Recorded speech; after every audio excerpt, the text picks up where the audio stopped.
ঈদে বাড়ি যেতে বাস, ট্রেন বা উড়োজাহাজের পাশাপাশি হেলিকপ্টারেও বাড়ছে চাপ। দ্রুত গন্তব্যে পৌঁছতে উচ্চবিত্ত এবং প্রবাসী অনেকেই বেছে নিচ্ছেন এই আকাশযান। খরচ ৭৫,০০০ থেকে ৩ লাখ টাকা।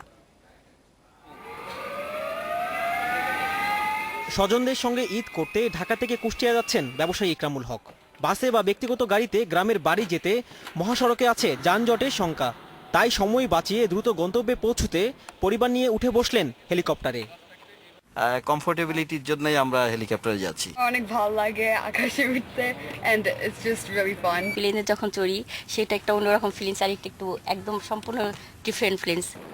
উড়োজাহাজের টিকিট না থাকায় প্রবাসীরাও দেশে ফিরে বাড়ি যাচ্ছেন হেলিকপ্টারে।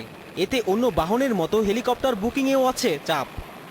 আত্মীয় স্বজন সবাই আসবে ওখানে ঈদ করার, ওই জন্য আমার অনেক ভালো লাগছে। সময়কে বাঁচানো, আর ২ নম্বরে অসুস্থ রোগী থাকে সাথে, সেই জন্য।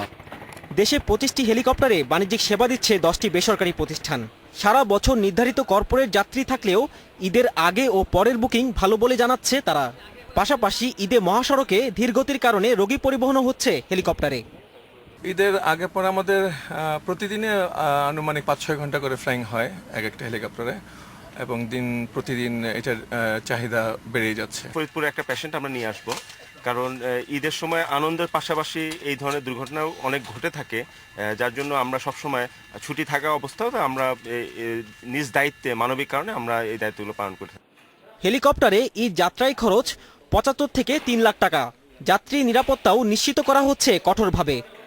যথেষ্ট নিরাপত্তা থাকে, তাছাড়া যে কোনো সময় যে কোনো ইনসিডেন্ট ঘটতে পারে। আর এখানে যখন বেস থেকে এখানে যায় তখন আমরা স্পেশাল প্রিকশন নেই, যাতে যাত্রীদের সেবার মানও আমরা লক্ষ্য রাখি। দেশের যে কোনো প্রান্তে যেতে যাত্রা ২ ঘন্টা আগে তাদের নিতে হয় বেসরকারি বিমান চলাচল কর্তৃপক্ষের অনুমতি। গরিবের রাস্তায় যানজট থাকলেও ধনীদের জন্য আকাশ ফাঁকা। হাতে যথেষ্ট পরিমাণ টাকা থাকলে বাড়ি যাওয়ার সহজ ব্যবস্থা হেলিকপ্টারে ঈদ যাত্রা। আমিনুল ইসলাম, ইন্ডিপেন্ডেন্ট নিউজ, বিমানবন্দর, ঢাকা।